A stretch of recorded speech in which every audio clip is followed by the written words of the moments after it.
Welcome back. Last week, a group of experts on human trafficking told Virginia's Attorney General Jason Miyares their ideas on how to combat the problem. The International Labor Organization recently reported a new global estimate of 50 million people in modern slavery. Miyares says it's a priority for his office.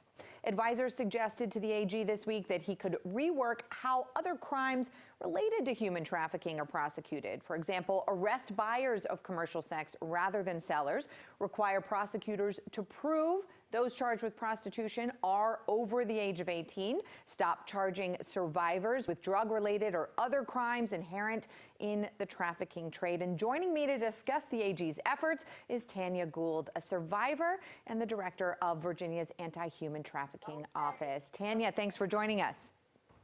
Thank you for having me. It's great to be here. Well, first of all, you are a survivor of human trafficking. This is something you have experienced in your life, and you have decided to also make this a part of your life's work. What inspired you to stay close to something that I imagine created so much trauma in your life? Well, because, you know, when I was in this situation, I noticed that I wasn't the only one in this situation. And so when I had the opportunity to no longer be in that, I made a promise to myself that I would do all that I could to help others that are being trafficked, because, you know, the experience, it's just, you know, people have their thoughts about what this is and what it may or may not be, but to actually live the experience and come out on the other side of it, I will never forget, and I will never forget those who are also being trafficked. So tell us about some of the work that you and your office and the AG are doing in the Commonwealth to combat human trafficking. Yes, one of the very first things that we began to do right out the gate is begin to align and collaborate ourselves with the work that other folks are doing around the state, and do our best to show partnership and collaboration, because that's very beneficial and long-reaching. And one of the things we are working on now is this survivor survey. We really want to get voices from survivors of human trafficking around our state, to get them to give us advice and give us thoughts on what their experience looked like actually being trafficked here in Virginia. What were their barriers?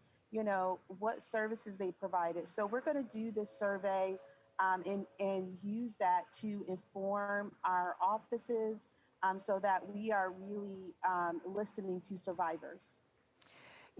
I've heard you speak about taking a trauma-informed approach. That's a part of this conversation, particularly with the Attorney General's office. And there were some ideas about how to do that, at least legally, and prosecutorial priority, some of the things I talked about at the top. But can you explain for us what it means just for your work to take a trauma-informed approach here?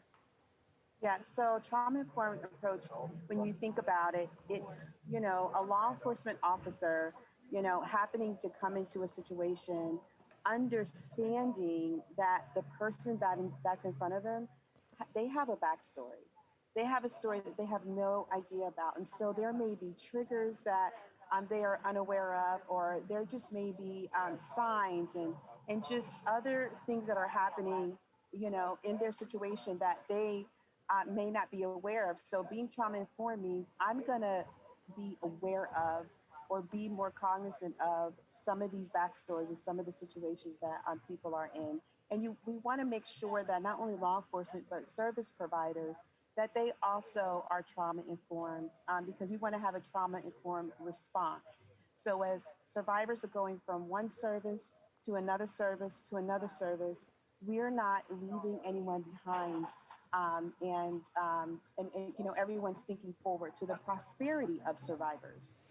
Hugely important work you and the office is doing. Thank you for taking the time to help educate us a little bit about your work and what to look forward to with the results from the survey. We'll have to have you join us again then. Absolutely. Thank you for having me.